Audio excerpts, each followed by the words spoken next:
O cadafalso erguia-se no centro do pátio, uma estrutura simples de madeira que se destacava sombria contra o céu cinzento da manhã londrina. Próximo a ele, o carrasco aguardava com seu machado afiado, seu rosto coberto por uma máscara que não conseguia ocultar completamente seu próprio desconforto com a situação. O vento frio de maio varreu os muros cinzentos da Torre de Londres naquela manhã de 1541, carregando consigo o eco de orações sussurradas e o perfume quase imperceptível de rosas inglesas que desabrochavam nos jardins distantes. Nos corredores úmidos e sombrios da fortaleza mais temida da Inglaterra, onde tantos nobres encontraram seu fim, uma mulher de cabelos brancos como a neve caminhava com passos firmes rumo ao seu destino. Suas mãos, outrora acostumadas ao toque de sedas e brocados, agora tremiam não de medo, mas de frio. Seus lábios, que um dia pronunciaram juramentos de amor e sussurraram cantigas de ninar aos filhos, agora murmuravam Ave-Marias com a serenidade de quem conhece o valor da eternidade. Margarida Pole, condessa de Salisbury, prima do rei Henrique VIII, caminhava para a morte. Mas em seus olhos azuis, já embaçados pelos anos e pelo sofrimento, brilhava uma luz que nem as masmorras, nem as ameaças conseguiram apagar. Era a luz da fé, pura e inabalável, que transformara uma dama da corte numa mártir da Igreja Católica. Sua história começara 68 anos antes, quando a Inglaterra ainda respirava o ar da cristandade medieval, quando os sinos das catedrais ainda dobravam livremente e quando a autoridade papal não era questionada pelos monarcas ingleses. Era um tempo em que as rosas brancas e vermelhas das casas de York e Lancaster ainda tingiam de sangue os campos de batalha, e onde uma menina de olhos claros e sorriso doce nasceu no seio de uma das famílias mais poderosas do reino. O castelo onde Margarida veio ao mundo ecoava com o barulho de cascos de cavalos sobre pedras antigas, com o tilintar de armaduras e com as conversas sussurradas dos cortesãos. As paredes cobertas de tapeçarias contavam histórias de conquistas e glórias, enquanto as grandes janelas de vidro colorido filtravam a luz dourada do sol inglês, projetando reflexos multicoloridos sobre os tapetes persas que ornavam os salões. Era um mundo de esplendor e privilégio, mas também de intrigas e perigos constantes, onde a linha entre a honra e a traição era tão fina quanto o fio de uma espada. Naqueles tempos, a fé católica não era apenas uma crença pessoal, era o próprio alicerce da sociedade. As missas solenes enchiam as catedrais góticas de cânticos gregorianos que pareciam elevar as almas aos céus. O incenso subia em espirais perfumadas, misturando-se às orações fervorosas dos fiéis que se ajoelhavam sobre pedras frias, mas com corações aquecidos pela devoção. As procissões percorriam as ruas estreitas das cidades, com estandartes coloridos tremulando ao vento e com o povo cantando hinos antigos que ecoavam entre as casas de madeira e os muros de pedra. Era neste cenário que Margarida cresceu, entre a magnificência da nobreza e a solidez da tradição católica.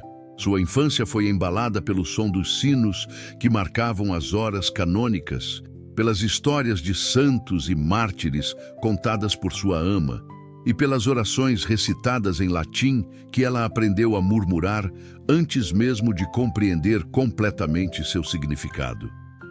Desde pequena, mostrava uma piedade natural que impressionava até os padres mais experientes da capela do castelo. Mas o destino havia reservado para ela um caminho muito diferente do que sua linhagem nobre poderia sugerir. Em vez dos salões dourados da corte, ela conheceria as celas úmidas da prisão. Em lugar dos aplausos dos cortesãos, ouviria o silêncio pesado dos carcereiros. Ao invés das sedas e joias que sua posição lhe garantia, vestiria as roupas grosseiras dos condenados. E quando chegasse sua hora final, em vez de morrer peacefully em sua cama, cercada de familiares, encontraria a morte no cadafalso, diante de uma multidão curiosa e sedenta de sangue. Mas Margarida Pole não sabia de nada disso quando, ainda menina, corria pelos jardins floridos do castelo familiar, perseguindo borboletas e colhendo margaridas para fazer coroas de flores. Não imaginava que seu próprio nome se tornaria sinônimo de coragem e fidelidade, nem que sua história seria contada séculos depois como exemplo de heroísmo cristão. Não pressentia que a rosa branca de sua casa nobiliárquica seria substituída por uma rosa muito mais preciosa, a rosa vermelha do martírio, regada com seu próprio sangue e perfumada com a fragrância da santidade. Os anos de sua juventude transcorreram numa Inglaterra ainda católica, ainda unida a Roma, ainda fiel às tradições que seus antepassados haviam preservado através de gerações. Os mosteiros floresciam como jardins espirituais, oferecendo não apenas orações e penitências, mas também conhecimento, caridade e refúgio aos necessitados. Os peregrinos percorriam as estradas empoeiradas rumo aos santuários, carregando suas esperanças e seus fardos, buscando milagres e perdão. A própria realeza se ajoelhava diante dos altares, reconhecendo uma autoridade superior à dos tronos terrestres. Era um mundo que parecia sólido e eterno, mas que estava prestes a desmoronar sob o peso das paixões humanas e da sede de poder. O jovem príncipe que se tornaria Henrique III crescia nos mesmos castelos, respirava o mesmo ar, ouvia as mesmas orações. Mas em seu coração já germinavam as sementes da rebelião que transformariam a Inglaterra num campo de batalha religioso e fariam de sua própria prima, Margarida, uma das vítimas mais ilustres de sua fúria. Ninguém poderia prever naqueles dias dourados da juventude de Margarida que ela se tornaria a última condessa de Salisbury a morrer por sua fé. Ninguém suspeitava que aquela menina de sorriso angelical e devoção sincera carregava dentro de si a força de uma mártir. Mas Deus, que vê além do tempo e conhece o coração dos seus eleitos, já havia escolhido Margarida para uma glória maior que todos os títulos nobiliárquicos. A glória de morrer por amor a ele. E assim, enquanto as rosas floresciam nos jardins ingleses e os sinos tocavam as horas santas, uma santa começava a tomar forma no coração puro de uma menina nobre. Uma santa que provaria que a verdadeira nobreza não vem do sangue azul que corre nas veias, mas do sangue vermelho que se derrama por amor à verdade. Uma santa que transformaria sua própria morte numa semente de vida eterna e seu martírio numa fonte inesgotável de milagres e conversões. Margarida Plantagenet nasceu em 14 de agosto de 1473, sob o signo da Assunção de Nossa Senhora, numa época em que a Inglaterra ainda cicatrizava as feridas das Guerras das Rosas. O castelo de Farley Hungerford, onde veio ao mundo, erguia-se majestoso sobre as colinas de Somerset, suas torres medievais tocando as nuvens baixas que frequentemente cobriam o céu inglês. Era uma fortaleza que respirava história, onde cada pedra guardava memórias de batalhas, alianças e traições que haviam moldado o destino do reino. Sua mãe, Isabel Neville, filha do poderoso conde de Warwick, conhecido como o Fazedor de Reis, segurava a criança recém-nascida com mãos trêmulas de emoção e cansaço.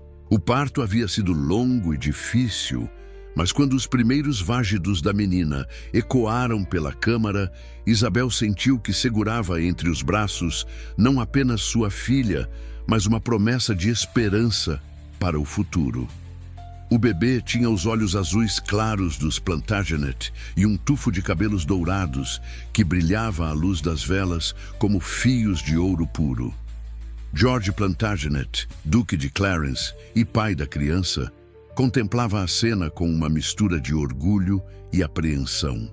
Homem de temperamento volúvel e ambições desmedidas, ele sabia que sua filha nascera numa época perigosa, quando a lealdade podia significar a diferença entre a vida e a morte. O reino estava sob o domínio de seu irmão Eduardo IV, mas as conspirações fervilhavam como água em ebulição, e George sentia que sua própria sorte pendia sobre um fio. Os primeiros anos de Margarida transcorreram numa atmosfera de luxo temperado pela incerteza. O castelo familiar era um mundo em miniatura, com seus salões grandiosos, ornados de tapeçarias flamengas que retratavam cenas de caçadas e batalhas épicas. As grandes lareiras de pedra crepitavam dia e noite, aquecendo ambientes onde se misturavam o aroma de madeira queimada, especiarias orientais e o perfume delicado das rosas que sua mãe cultivava nos jardins internos. A pequena Margarida crescia cercada de atenções, mas sua educação seguia os padrões rígidos da nobreza medieval. Aos 3 anos, já sabia recitar orações em latim, suas palavrinhas doces ecoando pela capela do castelo durante as missas matutinas. Sua ama, uma mulher piedosa chamada Margaret Croke, cuidava dela com devoção maternal, contando-lhe histórias de santos e mártires que a criança ouvia com os olhos arregalados de fascínio. Santa Catarina de Alexandria era uma princesa como você, minha pequena Rosa, dizia a ama enquanto penteava os cabelos dourados de Margarida. Mas ela escolheu Jesus como seu esposo verdadeiro e preferiu morrer a negar sua fé.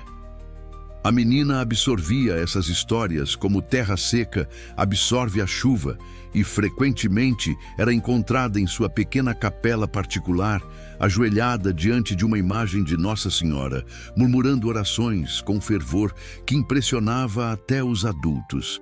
Mas a tranquilidade doméstica foi brutalmente interrompida quando Margarida tinha apenas 4 anos. Seu pai, George de Clarence, foi executado por ordem de seu próprio irmão, o rei Eduardo IV, sob acusações de traição. A notícia chegou ao castelo numa noite fria de fevereiro de 1478, trazida por um mensageiro que mal conseguia olhar nos olhos da duquesa viúva. Isabel Neville desmoronou como uma torre atingida pelo raio, e seus gritos de dor ecoaram pelos corredores de pedra, misturando-se ao uivar do vento invernal. Margarida, ainda muito pequena para compreender completamente a tragédia, percebeu que algo terrível havia acontecido. O castelo mergulhou numa atmosfera de luto. As cortinas foram fechadas, os espelhos cobertos com panos negros e até as crianças falavam em sussurros. Sua mãe chorava constantemente e quando a pequena se aproximava buscando consolo, Isabel a abraçava com tal desespero que chegava a machucá-la. "Papai foi para o céu, minha querida", explicou a ama, tentando encontrar palavras adequadas para uma criança de 4 anos. "Deus o chamou para junto dele." Mas Margarida, com a intuição peculiar às crianças, percebia que havia algo mais sombrio naquela partida. Durante meses, acordava no meio da noite chamando pelo pai, e sua ama a encontrava sentada na cama, com os olhos cheios de lágrimas, perguntando quando ele voltaria para casa. A viuvez trouxe não apenas dor, mas também insegurança material. Os bens de George de Clarence foram confiscados pela coroa, e Isabel viu-se obrigada a implorar a misericórdia real para manter alguma propriedade que garantisse o sustento dos filhos.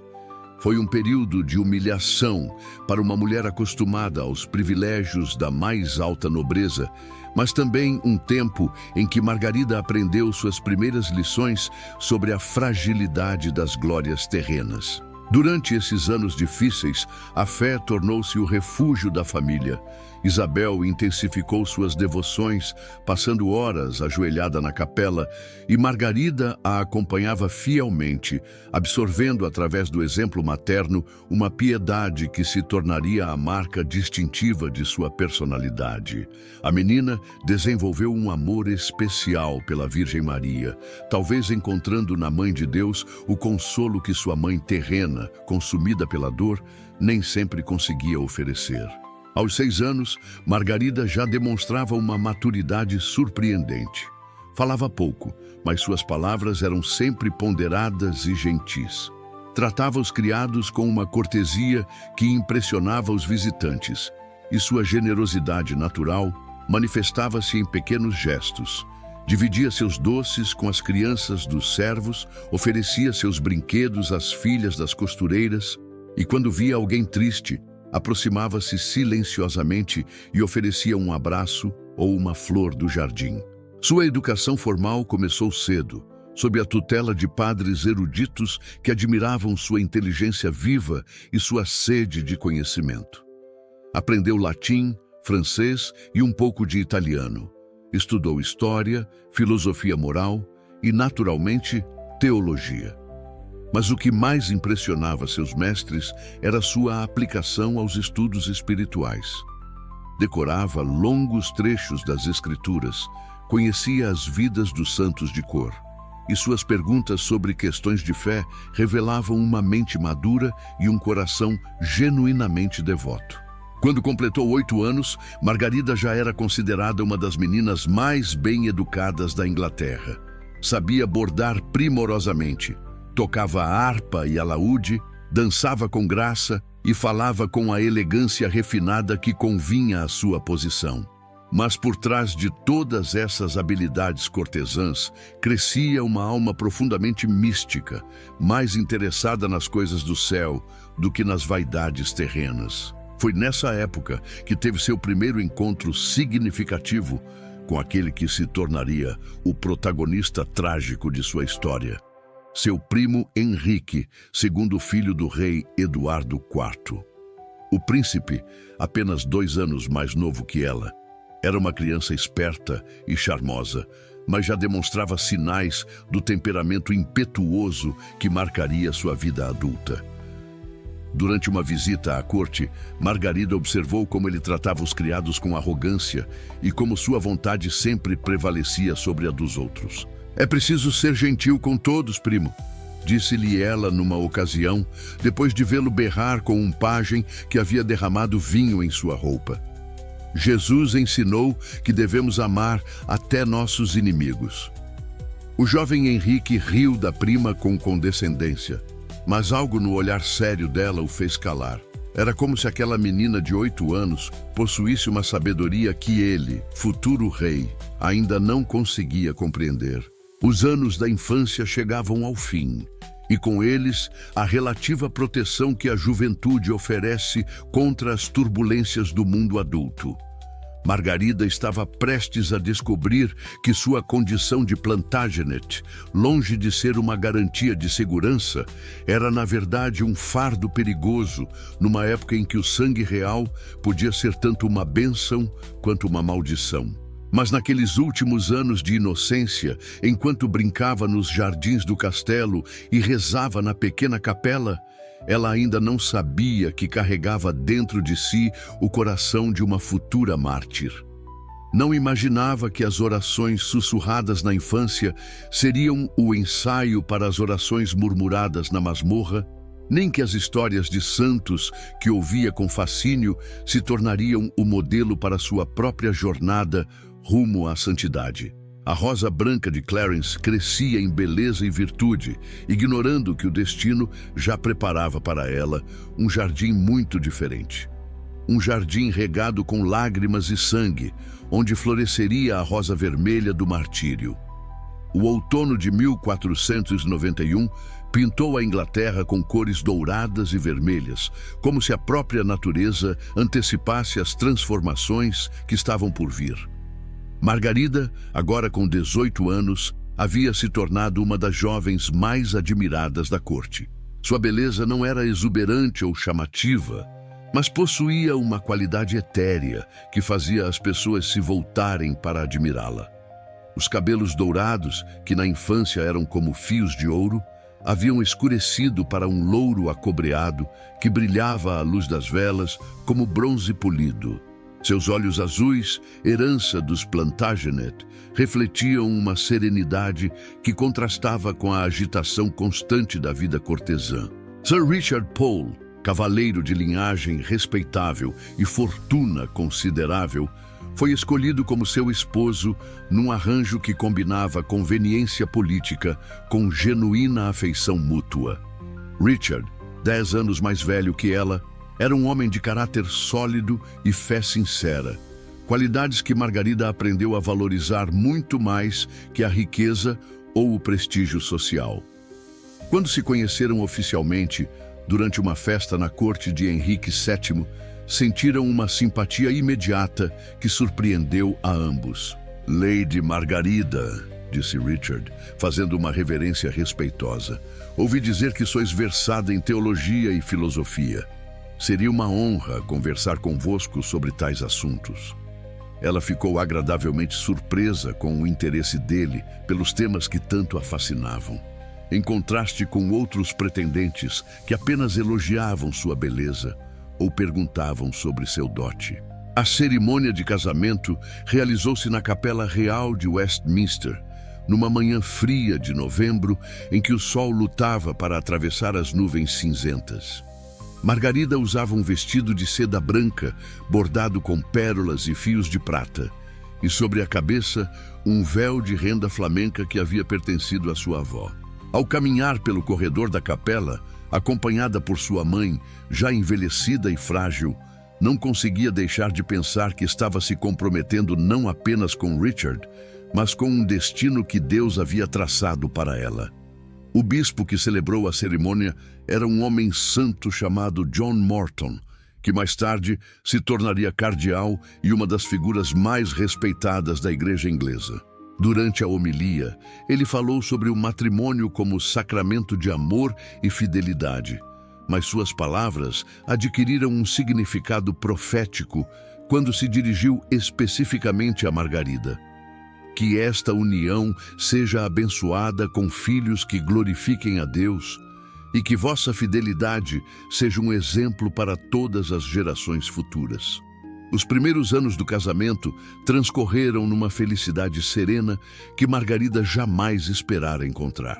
Richard demonstrou ser não apenas um marido carinhoso, mas também um companheiro espiritual, com quem podia compartilhar suas devoções e reflexões religiosas. Estabeleceram-se em Lordington, uma propriedade de Richard, em Sussex, onde ela pôde criar um ambiente doméstico que combinava a elegância aristocrática com uma atmosfera de piedade cristã. A casa tornou-se um pequeno santuário onde as orações marcavam o ritmo da vida diária. Margarida instituiu o costume de rezar o terço todas as tardes com os criados, transformando aqueles momentos numa celebração comunitária da fé.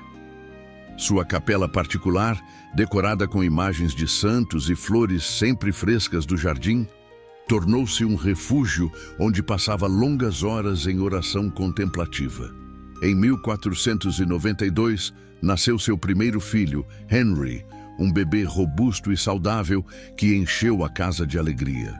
Margarida, segurando o filho nos braços pela primeira vez, sentiu uma onda de amor tão intensa que chegou a doer fisicamente. Mas, ao mesmo tempo, experimentou uma estranha premonição de que aquela criança estava destinada a grandes sofrimentos. Era como se pudesse ver, através dos olhos da fé, as provações que aguardavam sua descendência. "Meu pequeno príncipe", murmurava enquanto o embalava, "que Deus te proteja dos perigos deste mundo e te conceda a graça da perseverança." Suas orações maternas tinham uma intensidade quase profética, como se já soubesse que seus filhos precisariam de proteção divina especial para enfrentar os desafios futuros. Reginald nasceu em 1500, seguido por Geoffrey em 1502, Úrsula em 1504 e Arthur em 1507. Cada nascimento foi recebido como uma bênção divina, e Margarida dedicou-se à educação dos filhos com o mesmo fervor que dedicava às suas devoções.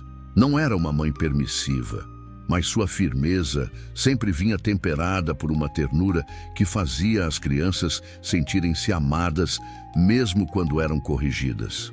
A educação que proporcionava aos filhos era ao mesmo tempo refinada e profundamente cristã. Contratou os melhores tutores da Inglaterra para ensiná-los latim, grego, matemática e filosofia, mas ela mesma se encarregava da formação espiritual. Todas as manhãs, antes do desjejum, reunia a família para orações e leitura da Escritura. Suas explicações dos textos sagrados eram tão claras e tocantes que mesmo os criados se aproximavam para escutar. Lembrai-vos sempre, meus queridos, dizia aos filhos, de que nossa verdadeira nobreza não vem do sangue que corre em nossas veias, mas da graça de Deus que habita em nossos corações. Podemos perder todos os bens terrenos, mas ninguém pode tirar-nos a dignidade de filhos de Deus. Essas palavras, ditas numa época de paz doméstica, revelariam sua sabedoria profética quando a tempestade se abatesse sobre a família. Reginald, desde muito pequeno, mostrava sinais de uma vocação especial. Era uma criança contemplativa que preferia os livros aos jogos, e suas perguntas sobre Deus e a fé surpreendiam até os padres mais eruditos. Margarida percebia nele uma alma escolhida e incentivava sua inclinação para os estudos eclesiásticos, embora soubesse que isso poderia significar perdê-lo para a igreja. Mamãe, perguntou-lhe Reginald certa tarde, quando tinha apenas 8 anos, por que algumas pessoas odeiam Jesus se ele só fez o bem? A pergunta surgiu depois que ele ouvira uma conversa entre adultos sobre hereges e perseguições religiosas. Margarida sentou-se ao lado do filho e escolheu as palavras com cuidado. Meu filho, o coração humano às vezes prefere as trevas à luz, porque a luz revela nossas imperfeições. Jesus é a luz do mundo e alguns preferem continuar nas trevas a enfrentar a verdade sobre si mesmos. Mas nós devemos sempre escolher a luz, mesmo que isso nos custe caro. Não sabia que estava preparando o filho para escolhas que um dia dividiriam a Inglaterra e custariam vidas preciosas. A vida doméstica de Margarida era um exemplo de como a fé católica podia santificar todas as atividades cotidianas. Ela transformara sua casa numa pequena igreja doméstica, onde cada refeição começava com oração, cada trabalho era oferecido a Deus e cada problema era levado ao pé do crucifixo. Os pobres da região conheciam o caminho para sua porta, sabendo que sempre encontrariam abrigo, comida e, mais importante, dignidade e respeito. Durante os anos de maternidade jovem, Margarida desenvolveu uma devoção especial à Virgem Maria, vendo na mãe de Jesus o modelo perfeito de mulher cristã. Rezava o rosário todos os dias, meditando nos mistérios da vida de Cristo, com uma profundidade que revelava sua alma contemplativa. Seus filhos cresceram, vendo-a ajoelhada diante da imagem de Nossa Senhora. E essa visão se gravou tão profundamente em suas memórias, que mesmo nos momentos mais difíceis da vida adulta, conseguiam encontrar consolo, lembrando-se das orações maternas. Mas a felicidade doméstica não a fazia esquecer das responsabilidades que sua posição social lhe impunha.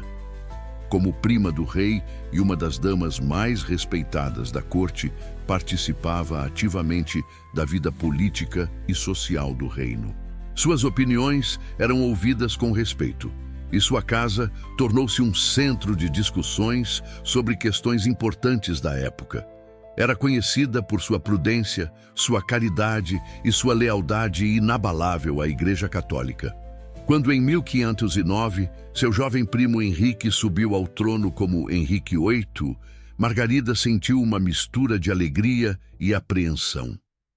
Conhecia bem o temperamento do novo rei, sua inteligência brilhante, mas também sua tendência à arrogância e à impaciência. Durante a coroação, ao vê-lo caminhando pela abadia de Westminster com a coroa sobre a cabeça e o cetro na mão, ela murmurou uma oração silenciosa pedindo a Deus que desse sabedoria e humildade ao jovem monarca. A nova rainha, Catarina de Aragão, tornou-se uma amiga próxima de Margarida. As duas mulheres compartilhavam não apenas a fé católica, mas também uma seriedade de propósitos que as distinguia das outras damas da corte. Passavam horas conversando sobre questões espirituais e Catarina frequentemente pedia conselhos a Margarida sobre como conciliar as exigências da vida cortesã com os deveres de uma cristã devota. Foi durante uma dessas conversas que Margarida expressou pela primeira vez suas preocupações sobre o futuro da Inglaterra. "Tenho medo, Vossa Majestade", confessou a rainha, "de que os ventos da mudança que sopram da Europa possam abalar os alicerces da nossa fé. Ouço falar de Lutero e suas ideias perigosas, e vejo como alguns nobres ingleses começam a questionar a autoridade de Roma." Catarina, mulher piedosa e sensata, compartilhava essas preocupações. "Devemos orar muito, Lady Margarida, e dar exemplo de fidelidade católica. Às vezes penso que Deus permite as tempestades para que os verdadeiros cristãos se revelem através de sua constância na fé." Eram palavras proféticas, pronunciadas numa época em que ainda parecia impossível que a Inglaterra pudesse romper com Roma. Mas Margarida, com sua intuição espiritual aguçada, já pressentia que dias difíceis se aproximavam. Durante suas orações noturnas, frequentemente pedia a Deus força para enfrentar qualquer provação que ele permitisse em sua vida, sem imaginar que estava se preparando para um dos martírios mais heróicos da história inglesa. Seus filhos cresciam fortes e virtuosos. Sua vida conjugal era um exemplo de felicidade cristã e sua posição social estava segura. Mas no horizonte já se desenhavam as nuvens tempestuosas que transformariam a rosa branca de Clarence na rosa vermelha do martírio, regada com sangue e perfumada com o aroma da santidade. O ano de 1527 amanheceu com um frio incomum que parecia prenunciar as mudanças drásticas que estavam por vir. Margarida, agora com 54 anos, e viúva há 3 anos após a morte súbita de Richard Pole, havia encontrado na viuvez uma oportunidade para aprofundar ainda mais sua vida espiritual. Seus cabelos, outrora dourados, agora estavam prateados como fios de lua, e seu rosto, embora marcado pelos anos, conservava uma beleza serena que refletia a paz interior de sua alma. A notícia chegou-lhe através de uma carta lacrada com o selo real, entregue por um mensageiro cuja expressão grave já antecipava o conteúdo perturbador da missiva. O rei Henrique VIII, seu primo, estava questionando a validade de seu casamento com a rainha Catarina de Aragão. Alegava que sua união com a viúva de seu irmão Arthur constituía um impedimento canônico que tornava o matrimônio nulo diante de Deus. A questão real, como passou a ser conhecida, não era apenas um assunto de consciência privada, mas uma bomba que ameaçava explodir os alicerces da cristandade inglesa. Margarida deixou a carta cair sobre a mesa de carvalho de seu escritório e permaneceu imóvel por longos minutos, como se o peso das palavras precisasse se assentar em sua mente antes que pudesse reagir. Conhecia Henrique desde criança. Sabia de seu temperamento impulsivo e de sua tendência a moldar a realidade conforme suas conveniências. Mas nunca imaginara que ele seria capaz de desafiar Roma em questão tão fundamental quanto a indissolubilidade do matrimônio. "Minha senhora", disse sua dama de companhia, Lady Anne Stafford, "sois chamada à corte para dar vosso parecer sobre o assunto." Margarida ergueu os olhos, e neles brilhou uma determinação que sua companheira jamais havia visto antes. Era como se naquele momento ela soubesse instintivamente que chegara a hora de escolher entre a conveniência terrena e a fidelidade a Deus. A viagem para Londres foi feita em silêncio contemplativo. Pela janela da carruagem, Margarida observava a paisagem inglesa que tanto amava. Os campos verdejantes, pontilhados de ovelhas, as pequenas aldeias com suas igrejas de pedra cinzenta. Os castelos medievais que erguiam suas torres como sentinelas silenciosas sobre colinas cobertas de névoa. Cada campanário que avistava parecia murmurar uma oração. Cada cruz que coroava os templos parecia erguer-se como um sinal de resistência contra as tempestades que se aproximavam. Ao chegar à corte, encontrou um ambiente tenso e dividido. Os cortesãos sussurravam em grupos, medindo cada palavra como se fosse uma moeda preciosa que poderia custar-lhes a vida. Alguns apoiavam discretamente o rei em sua busca por uma anulação. Outros permaneciam leais à rainha Catarina, mas todos caminhavam sobre ovos, sabendo que uma palavra imprudente poderia significar a diferença entre o favor real e a Torre de Londres. Catarina de Aragão recebeu Margarida em seus aposentos privados, um refúgio decorado com tapeçarias espanholas que contrastavam melancolicamente com a frieza do ambiente político inglês. A rainha, ainda bela aos 42 anos, mas com olhos que refletiam uma dor profunda, abraçou a amiga com o desespero de quem se agarra a um último porto seguro numa tempestade. Margarida, minha querida prima, disse Catarina, usando o português que falava quando estava emocionalmente abalada, dizei-me que ainda há esperança. Dizei-me que o rei reconhecerá que nosso casamento é válido diante de Deus e dos homens. Margarida segurou as mãos da rainha entre as suas, sentindo-as tremer como folhas ao vento. Majestade, respondeu com voz firme, mas carinhosa, a verdade é sempre a verdade, mesmo quando os poderosos tentam mudá-la. Vosso casamento foi abençoado por Deus e reconhecido pela Igreja. Nenhum poder terreno pode desfazer o que o Altíssimo uniu. Eram palavras de consolação, mas também de desafio, pois ambas sabiam que Henrique VIII não aceitaria facilmente tal resposta. O encontro com o rei ocorreu no grande salão de audiências de Whitehall, onde Henrique recebia em seu trono dourado, cercado por conselheiros que competiam entre si para adivinhar e satisfazer seus desejos.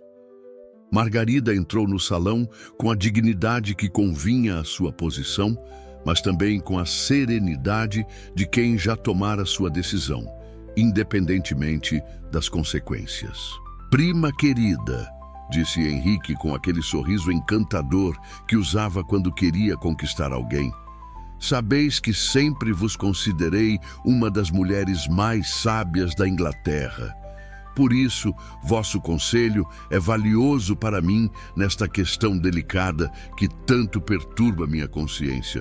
Suas palavras eram mel, mas Margarida percebia o veneno oculto por trás da doçura. Majestade, respondeu ela com uma reverência respeitosa, mas não servil. A sabedoria verdadeira vem de Deus, e ele já falou claramente sobre o matrimônio através de sua igreja. O que Deus uniu, o homem não pode separar. O silêncio que se seguiu foi tão denso que parecia sólido, e Margarida sentiu o peso de dezenas de olhares sobre si. O rosto de Henrique mudou gradualmente, como se uma máscara fosse sendo removida. O sorriso desapareceu, substituído por uma expressão fria que ela reconheceu dos tempos de infância. Era o olhar que o primo tinha quando suas vontades eram contrariadas. Prima, disse ele, e sua voz havia perdido toda a doçura. Esperava que vossa sabedoria vos fizesse compreender as complexidades desta situação. Compreendo perfeitamente, majestade, replicou Margarida, e sua voz ganhou uma força que surpreendeu até ela mesma. Compreendo que, às vezes, os poderosos confundem seus desejos com a vontade de Deus, mas a verdade permanece imutável, mesmo quando é inconveniente. Era uma declaração de guerra disfarçada de conselho, e todos os presentes perceberam. Nos meses que se seguiram, a situação deteriorou-se rapidamente. Henrique VIII não conseguiu obter de Roma a anulação desejada, e sua frustração transformou-se numa fúria que ameaçava destruir tudo em seu caminho. Quando Thomas Cranmer sugeriu que a Inglaterra se libertasse da autoridade papal e declarasse o próprio rei como cabeça suprema da Igreja, Henrique abraçou a ideia com o entusiasmo de um homem que finalmente encontrara a solução para todos os seus problemas. O Ato de Supremacia, promulgado em 1534, exigia que todos os súditos ingleses reconhecessem o rei como única autoridade suprema da Igreja da Inglaterra. Margarida, em sua casa de Lordington, recebeu a notícia com uma tristeza que parecia física, como se algo dentro dela tivesse se partido. Sabia que chegara o momento da escolha final: submeter-se ao que considerava uma blasfêmia, ou manter-se fiel à sua consciência católica.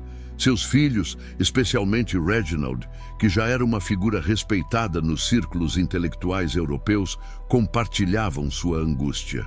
Reginald, que estudara em Pádua e se tornara um dos teólogos mais brilhantes de sua geração, escreveu tratados contundentes contra as pretensões de Henrique VIII, comparando-o aos tiranos da antiguidade que se faziam adorar como deuses. "Mãe", disse-lhe Reginald durante uma de suas últimas visitas antes do exílio voluntário, "sei que tempos difíceis nos aguardam, mas lembrai-vos de que os mártires são as sementes da Igreja. Se formos chamados a dar testemunho de nossa fé com o próprio sangue, que seja para a glória de Deus e a salvação das almas." Margarida abraçou o filho, sentindo que talvez fosse a última vez que o veria nesta vida. A recusa de Margarida em assinar o juramento de supremacia não foi pública nem dramática. Simplesmente, quando os comissários reais chegaram à sua casa com os documentos, ela os recebeu com cortesia, leu cuidadosamente o texto e, após um momento de oração silenciosa, declarou: "Não posso, em sã consciência, assinar algo que contradiz minha fé católica e meu juramento de fidelidade ao sucessor de São Pedro." As consequências não tardaram. Seus bens foram confiscados, seus criados dispensados e ela própria foi colocada sob vigilância constante. A mulher que um dia fora uma das damas mais poderosas da Inglaterra viu-se reduzida a viver da caridade de amigos que ainda ousavam ajudá-la discretamente. Mas longe de quebrar seu espírito, a perseguição pareceu fortalecer sua fé. Durante 2 anos, viveu numa espécie de prisão domiciliar, constantemente interrogada por agentes reais que tentavam encontrar evidências de traição. Suas conversas eram espiadas, suas cartas interceptadas, seus movimentos controlados. Mas Margarida mantinha uma serenidade que desconcertava seus perseguidores. Passava os dias em oração, leitura espiritual e obras de caridade dentro de suas possibilidades limitadas. Em 1538, a situação tornou-se insustentável para Henrique VIII. A presença de Margarida Pole na Inglaterra era um constante lembrete de que nem todos se curvavam diante de sua autoridade religiosa. Além disso, as críticas contundentes de Reginald Pole, que havia sido nomeado cardeal pelo Papa Paulo III, enfureciam o rei a tal ponto que ele via em toda a família Pole uma ameaça à estabilidade de seu reino. A acusação de traição foi uma farsa jurídica que nem os próprios acusadores levavam a sério. Margarida foi acusada de conspirar com inimigos estrangeiros, de tentar restaurar o catolicismo pela força e de instigar rebeliões contra a coroa. As evidências eram cartas forjadas, testemunhos de criados subornados e interpretações fantasiosas de conversas privadas. Quando os soldados chegaram para prendê-la numa manhã fria de novembro de 1538, Margarida os recebeu com uma calma que os surpreendeu. Vestira seu melhor vestido preto, havia arrumado cuidadosamente os cabelos brancos sob uma touca de viúva e carregava apenas um pequeno livro de orações e um rosário. "Estou pronta", disse simplesmente, como se tivesse se preparado para aquele momento durante anos. A Torre de Londres recebeu sua prisioneira mais ilustre com a mesma frieza que havia testemunhado a morte de tantos outros nobres. Margarida foi alojada numa cela pequena e úmida, onde a luz do dia mal conseguia penetrar através de uma janela gradeada. O frio era constante e penetrante, a comida escassa e ruim, as condições sanitárias deploráveis. Para uma mulher de 65 anos, acostumada ao conforto da vida aristocrática, era um choque que poderia ter quebrado qualquer espírito menos forte. Mas Margarida transformou sua cela numa capela. Arranhou orações nas paredes de pedra com as unhas, transformou cada refeição numa eucaristia espiritual e fez de cada dia uma oferenda a Deus. Os guardas, homens rudes acostumados à brutalidade, ficavam desconcertados com sua gentileza. Ela nunca se queixava, nunca protestava, nunca demonstrava amargura. Pelo contrário, perguntava sobre suas famílias, oferecia palavras de consolação quando algum deles parecia triste e tratava a todos com uma dignidade que os fazia sentir-se pequenos. Durante os 2 anos e meio de prisão, Margarida tornou-se uma lenda entre os prisioneiros da torre. Outros condenados procuravam sua cela para pedir conselhos, orações ou simplesmente para ouvir palavras de esperança. Ela se tornou a mãe espiritual de todos os que sofriam, transformando a prisão num lugar de graça inesperada. Lady Margarida perguntou-lhe certa vez um jovem prisioneiro acusado de heresia: "Como conseguis manter a fé em meio a tanto sofrimento?" Ela sorriu com aquela serenidade que se tornara sua marca registrada e respondeu: "Meu filho, o sofrimento não é o oposto da fé, mas seu melhor amigo. É através da dor que aprendemos a depender completamente de Deus e a descobrir que Ele é suficiente para todas as nossas necessidades." Suas orações noturnas podiam ser ouvidas pelos outros prisioneiros, que se consolavam com o murmúrio suave de Ave-Marias que ecoava pelos corredores de pedra. Muitos se converteram ou retornaram à fé simplesmente pelo exemplo de sua constância. Guardas, que chegavam como homens duros, saíam transformados pela convivência com aquela mulher que irradiava uma luz inexplicável em meio às trevas. A sentença de morte chegou sem surpresas numa manhã de maio de 1541. Henrique VIII, irritado com as críticas crescentes que recebia da Europa católica por manter presa uma mulher idosa sem provas reais de traição, decidiu que era hora de resolver definitivamente a questão. A execução seria um aviso para todos os que ousassem desafiar sua autoridade. Quando o carrasco veio informá-la da sentença, Margarida estava ajoelhada em oração, como sempre. Ergueu-se lentamente, fez o sinal da cruz e disse: "Deus seja louvado. Finalmente poderei me reunir com meu esposo celeste." Não havia medo em sua voz, apenas uma alegria serena que desconcertou o homem acostumado a ver prisioneiros implorarem por misericórdia. A noite anterior à execução foi passada em vigília de oração. Margarida recebeu alguns visitantes. O capelão da torre, que veio dar-lhe os últimos sacramentos. Sua filha Úrsula, que conseguiu permissão especial para uma despedida. E algumas damas piedosas que arriscaram a própria segurança para estar com ela nos momentos finais. "Mamãe!" chorou Úrsula, ajoelhando-se aos pés da mãe. "Como poderei viver sem vós?" Margarida acariciou os cabelos da filha com as mãos que o frio e as privações haviam tornado tão frágeis quanto pergaminho antigo. "Filha querida", murmurou com voz doce, "não choreis por mim, mas alegrai-vos. Vou encontrar-me com vosso pai, com vossos irmãos que já partiram antes de nós, e especialmente com nosso Senhor Jesus Cristo, que me chama para a vida eterna. Cuidai de vossos irmãos, mantende-vos fiel à igreja, e lembrai-vos sempre de que o amor de Deus é mais forte que qualquer perseguição."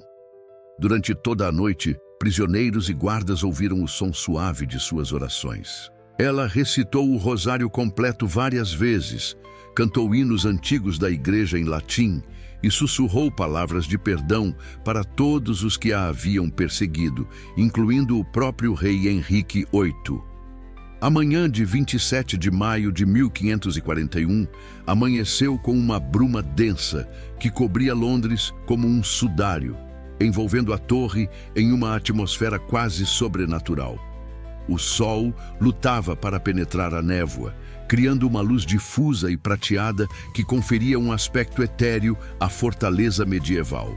Era como se o próprio céu se preparasse para receber uma alma santa. Margarida acordou antes do amanhecer, não por ansiedade, mas por um hábito de décadas de oração matinal. Ajoelhou-se no chão frio de sua cela e começou suas devoções como fazia todos os dias, com a mesma serenidade que marcara toda a sua vida. Sua voz, embora fraca pela idade e pelas privações, ainda conservava uma doçura musical que tocava o coração de quem a ouvia. Ave Maria, cheia de graça, murmurava, e as palavras familiares pareciam carregar um poder especial naquela manhã. O Senhor é convosco. Bendita sois vós entre as mulheres. Cada palavra era pronunciada com uma devoção que transformava a cela sombria num santuário luminoso. Os guardas que passavam pelos corredores paravam instintivamente, como se reconhecessem que estavam na presença de algo sagrado. O capelão da torre, Padre John Forrest, veio celebrar uma última missa em sua cela. Era um homem corajoso que arriscava a própria vida para levar os sacramentos aos prisioneiros católicos. Quando elevou a hóstia consagrada, Margarida sentiu uma paz que transcendia toda a compreensão humana, como se já estivesse tocando as bordas da eternidade. Corpus Domini Nostri, Jesus Christi, murmurou o padre, colocando a comunhão em suas mãos trêmulas. Margarida recebeu o sacramento com lágrimas de alegria correndo pelo rosto, sabendo que seria sua última comunhão terrena antes de se encontrar com Cristo face a face. Após a missa, o padre ofereceu-lhe a oportunidade de fazer uma confissão final. Margarida sorriu gentilmente e disse: Padre, meus pecados são muitos, mas confio na misericórdia infinita de Deus. Perdoo todos os que me fizeram mal. Peço perdão a todos aqueles que pude ter magoado e entrego minha alma nas mãos do Senhor. Sua confissão foi breve, mais uma oração de gratidão que uma lista de culpas. Quando chegou a hora de se vestir para a execução, recusou as roupas grosseiras que lhe ofereceram. Havia guardado secretamente seu último vestido digno, uma túnica de lã preta, simples mas elegante, que havia sido de sua mãe. Sobre os ombros colocou um xale branco que Úrsula lhe trouxera na véspera, e na cabeça uma touca de viúva que enquadrava seu rosto sereno como uma auréola. Minha senhora, disse o carcereiro-chefe, um homem que aprendera a respeitá-la durante os anos de prisão. É hora! Sua voz tremia ligeiramente, revelando uma emoção que tentava esconder. Margarida ergueu-se com a dignidade de uma rainha caminhando para sua coroação, e não de uma condenada indo para a morte. A procissão até o cadafalso foi diferente de todas as outras que a torre havia presenciado. Geralmente, os condenados eram arrastados ou caminhavam trôpegos de medo. Margarida, porém, andava com passos firmes e postura ereta, como se estivesse indo a um encontro há muito aguardado. Seus lábios moviam-se constantemente em oração e um sorriso sereno iluminava suas feições envelhecidas. Uma multidão havia se reunido para presenciar a execução da última condessa de Salisbury. Muitos vinham por curiosidade mórbida, outros por lealdade à memória da família Plantagenet, mas todos ficaram impressionados com a compostura extraordinária da condenada. Havia algo na presença de Margarida que impunha respeito até mesmo aos mais rudes espectadores.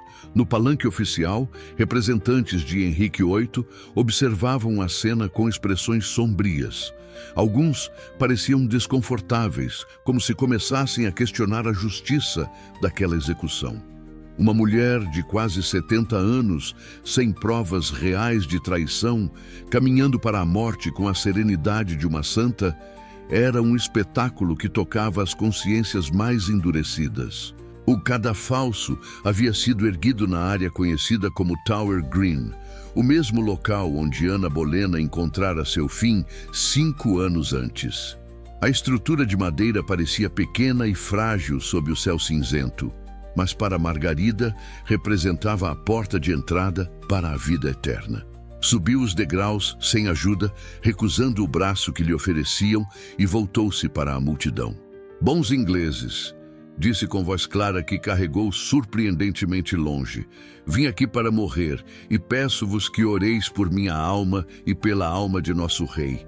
Morro não como traidora, mas como fiel católica que não pôde, em sã consciência, negar sua fé." Suas palavras foram recebidas em silêncio respeitoso, e muitos na multidão fizeram o sinal da cruz. O carrasco, um homem jovem e inexperiente que havia sido escolhido porque o executor oficial se recusara a matar uma mulher tão idosa e respeitada, aproximou-se tremendo visivelmente. Nunca havia executado alguém de tão alta linhagem, e a dignidade de Margarida o intimidava mais que qualquer ameaça poderia fazer. "Meu filho", disse-lhe Margarida com voz maternal, "não temais.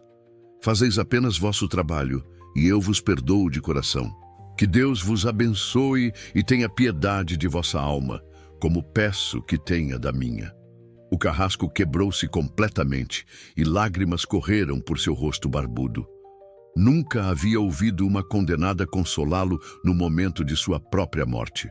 Margarida ajoelhou-se diante do cepo com a mesma graça com que se ajoelhara tantas vezes diante dos altares.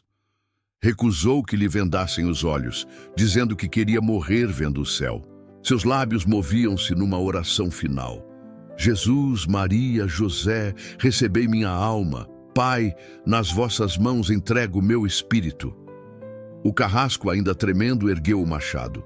A multidão conteve a respiração e um silêncio sobrenatural desceu sobre Tower Green. Até os pássaros pareciam ter parado de cantar, como se toda a criação aguardasse aquele momento sagrado.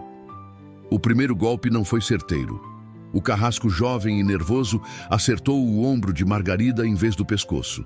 Ela não gritou, não se moveu, apenas murmurou: "Jesus, tende piedade." O segundo golpe também falhou parcialmente. Foi necessário um terceiro golpe para completar a execução. E durante todo esse tempo terrível, Margarida continuou orando, transformando sua agonia numa oferenda de amor. Quando finalmente a vida se extinguiu de seu corpo, algo extraordinário aconteceu. Testemunhas juraram mais tarde que viram uma luz dourada envolver o cadafalso e que o perfume de rosas encheu o ar, embora não houvesse uma única rosa florescendo nas proximidades. Alguns disseram ter ouvido cânticos angelicais. Outros afirmaram que o próprio céu pareceu se abrir para receber a alma da mártir. Seu corpo foi enterrado discretamente na capela de São Pedro ad Víncula, dentro da torre, ao lado de outras vítimas da fúria real. Mas sua morte não passou despercebida na Europa católica. O Papa Paulo III, ao receber a notícia, declarou: "A Inglaterra matou uma santa", e ordenou orações especiais pela alma de Margarida Poli em todas as igrejas de Roma. Os milagres começaram imediatamente. Pessoas que tocaram discretamente suas roupas ensanguentadas relataram curas inexplicáveis. Católicos ingleses que rezavam, pedindo sua intercessão, recebiam graças extraordinárias. Mesmo alguns protestantes, tocados pela coragem com que ela enfrentara a morte, começaram a questionar a justiça da execução e a verdade da nova religião imposta pelo rei. Henrique VIII, que esperava que a morte de Margarida servisse como aviso para outros católicos rebeldes, viu o efeito oposto. Sua execução tornou-se um símbolo da crueldade real e da resistência católica. Mesmo cortesãos que haviam apoiado o rei começaram a sussurrar que ele havia ido longe demais ao executar uma mulher idosa e respeitada por um crime que ela claramente não cometera. Nos anos que se seguiram, a memória de Margarida Pohl tornou-se uma fonte de inspiração para católicos perseguidos em toda a Europa. Sua história era contada em segredo, passada de geração em geração, como um exemplo de fidelidade heróica. Pintores católicos retrataram-na como uma mártir aureolada. Escritores compuseram poemas sobre sua coragem e teólogos usaram sua vida como exemplo de virtude cristã levada ao extremo. Seu filho Reginald, que se tornara cardeal e continuava a combater as heresias inglesas do exílio, escreveu uma biografia comovente da mãe, descrevendo-a como uma rosa que floresceu no jardim de Deus, regada com lágrimas e perfumada com o sangue do martírio. Suas palavras capturaram perfeitamente a essência de uma mulher que transformara o sofrimento em santidade. Quando Maria I subiu ao trono em 1553 e restaurou temporariamente o catolicismo na Inglaterra, uma das primeiras coisas que fez foi honrar publicamente a memória de Margarida Pohl.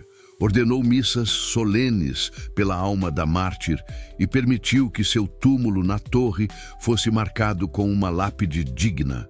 Embora o catolicismo tenha sido novamente suprimido com a ascensão de Isabel I, a veneração privada a Margarida continuou florescendo. Durante os séculos seguintes, sua causa avançou lentamente através dos processos canônicos.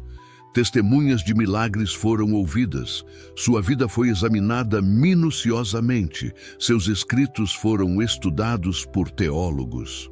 Gradualmente, a Igreja reconheceu que estava diante de uma verdadeira mártir, uma mulher que havia escolhido a morte antes que renunciar à sua fé.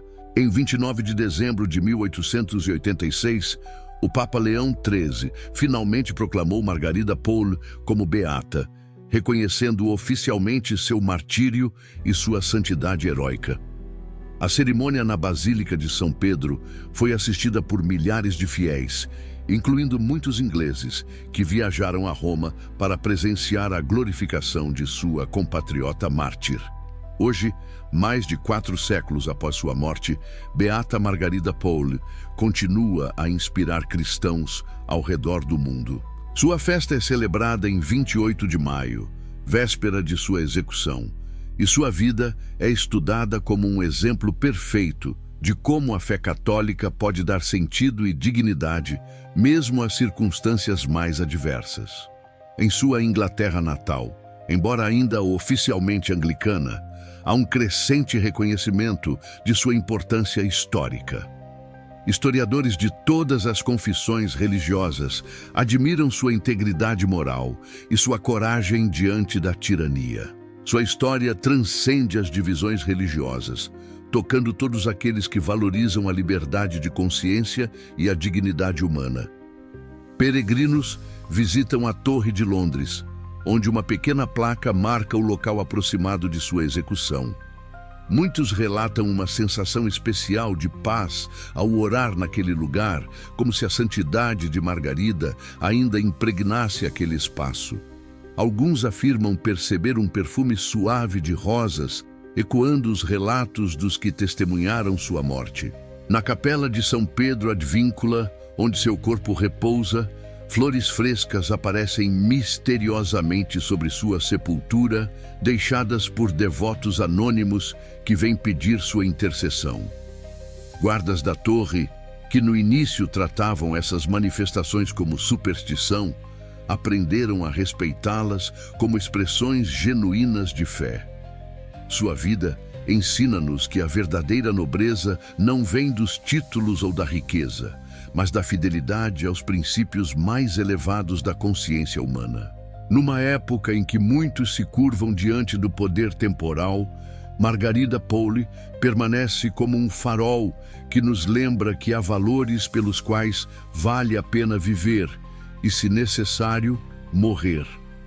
Ela nos mostra que o sofrimento, quando aceito com amor e oferecido a Deus, pode ser transformado numa fonte de graça para outros. Sua prisão tornou-se um ministério, sua execução tornou-se um testemunho e sua morte tornou-se uma semente de vida eterna que continua germinando nos corações daqueles que conhecem sua história.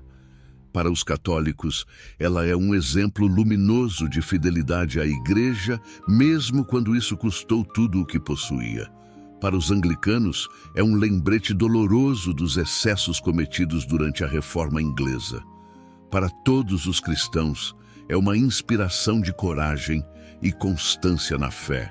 Beata Margarida Poli, a rosa que floresceu no sangue da fé, continua a perfumar o mundo com o aroma de sua santidade. Sua história nos lembra que não há tirano poderoso o suficiente para quebrar um espírito verdadeiramente livre. Não há prisão forte o suficiente para encarcerar uma alma que voa nas asas da oração. E não há morte cruel o suficiente para silenciar um testemunho de fé autêntica. Ela viveu como uma dama, sofreu como uma mártir e morreu como uma santa. Sua vida inteira foi uma oração. Sua morte foi uma bênção. E sua memória continua sendo uma fonte de milagres para todos aqueles que, como ela, escolhem colocar Deus acima de todas as considerações terrenas. Que sua intercessão nos obtenha a graça de permanecermos fiéis à nossa fé, mesmo quando isso exigir sacrifícios. Que seu exemplo nos inspire a escolher sempre a verdade, mesmo quando ela for inconveniente. E que sua rosa eterna continue a florescer nos jardins da Igreja militante, até que todos nos reunamos com ela nos jardins eternos da Igreja triunfante. Beata Margarida Poli, rogai por nós. A rosa que floresceu no sangue da fé permanece para sempre viva no coração da Igreja e na memória de todos aqueles que amam a verdade mais que a própria vida. Oração. Ó Beata Margarida Poli, rosa que floresceu no sangue da fé, vós que fostes exemplo sublime de fidelidade a Deus, mesmo diante da morte, intercedei por nós junto ao Altíssimo. Vós que escolhestes a verdade eterna em lugar da segurança terrena, ensinai-nos a permanecer firmes em nossa fé católica, mesmo quando as tempestades da vida nos assaltarem. Ó Mãe heróica que soubestes educar vossos filhos no amor de Deus, protegei nossas famílias e ajudai-nos a ser instrumentos de paz e santidade em nossos lares. Vós que transformastes o sofrimento em oferenda de amor, concedei-nos a graça de aceitar com paciência as provações que Deus permitir em nossas vidas. Beata Margarida, que vossa intercessão maternal nos alcance de Deus as graças de que necessitamos, especialmente fazer o pedido, e nos ajude a caminhar sempre na senda da santidade. Que possamos um dia contemplar convosco a face gloriosa de nosso Senhor Jesus Cristo no reino dos céus. Amém. Minha oração. Ó Senhor, nosso Deus, em gratidão elevada, elevamos nossos corações para agradecer pela dádiva da vida e pelo privilégio de levar adiante o teu amor através das histórias que nos inspiram e transformam. Agradecemos, Pai, por nos conceder a força, a sabedoria e a coragem para compartilhar os ensinamentos do teu Evangelho por meio deste canal, que tem sido um farol de esperança e luz em meio às adversidades do mundo. Senhor, reconhecemos que cada vida é um dom precioso e somos gratos por cada momento que nos é concedido para testemunhar e propagar a Tua palavra. Que cada história contada, cada mensagem de fé e cada ensinamento divino alcance os corações sedentos de amor, verdade e reconciliação. Agradecemos-te pela inspiração que nos guia, pelas bênçãos que se multiplicam e pela oportunidade de contribuir para a divulgação do cristianismo, levando a luz do teu amor aos que buscam direção e consolo. Que através dessas narrativas possamos tocar vidas, fortalecer a fé e criar uma comunidade unida na busca pela paz e pela verdade que só tu podes oferecer. Que a tua graça continue a nos iluminar e que possamos ser instrumentos de tua misericórdia e compaixão, refletindo a beleza do teu amor em cada palavra e gesto. Em nome de Jesus, nosso Salvador, agradecemos por nos permitir participar dessa missão sagrada. Amém. A história de Beata Margarida Poli nos ensina que a verdadeira nobreza não vem do sangue real que corre em nossas veias, mas das escolhas heróicas que fazemos quando nossa fé é testada pelas tempestades da vida. Esta mulher extraordinária poderia ter vivido confortavelmente nos salões da corte inglesa, desfrutando dos privilégios de sua linhagem plantageneta, mas escolheu um caminho muito mais glorioso, o da fidelidade absoluta a Deus. Aos 68 anos, depois de 2 anos de prisão injusta na Torre de Londres, ela caminhou para o cadafalso com a serenidade de uma rainha indo para sua coroação. Suas últimas palavras ecoam através dos séculos como um testemunho eterno: sou mártir, não traidora. Que declaração poderosa de uma mulher que transformou sua morte numa semente de santidade. O que mais impressiona na vida de Margarida é como ela conseguiu ser simultaneamente uma mãe dedicada, uma viúva exemplar, uma nobre respeitada e uma mística profunda. Ela nos mostra que é possível viver uma vida de santidade heróica, mesmo no meio das responsabilidades familiares e dos desafios sociais. Sua existência inteira foi uma oração viva, um exemplo luminoso de como transformar cada momento em oferenda a Deus. Os milagres que continuam acontecendo através de sua intercessão são o selo divino sobre uma vida vivida em total conformidade com a vontade do Altíssimo. Desde sua beatificação em 1886, pelo Papa Leão XIII, incontáveis famílias encontraram em sua proteção maternal o auxílio necessário para enfrentar as dificuldades da vida moderna. Beata Margarida Poli nos ensina que quando ancoramos nossa vida na rocha sólida da fé, nenhuma tempestade consegue nos abalar. Ela é a prova viva de que o amor a Deus é mais forte que a morte e que aqueles que morrem por Ele vivem para sempre na glória eterna. Se esta história tocou seu coração, não se esqueça de se inscrever no canal Hoje na História das Santidades, compartilhar este vídeo com seus amigos e deixar seu like para nos ajudar a levar mais histórias inspiradoras para outras pessoas. Agora queremos saber de você. Qual momento da vida de Beata Margarida Poli mais tocou seu coração? Foi sua coragem diante da morte, sua dedicação como mãe ou sua fidelidade inabalável mesmo na prisão? Deixe seu comentário e vamos conversar sobre esta santa extraordinária. E antes de ir embora, não deixe de assistir ao vídeo que aparece aqui em cima, escolhido especialmente para você continuar esta jornada de fé e inspiração. Até a próxima história de santidade.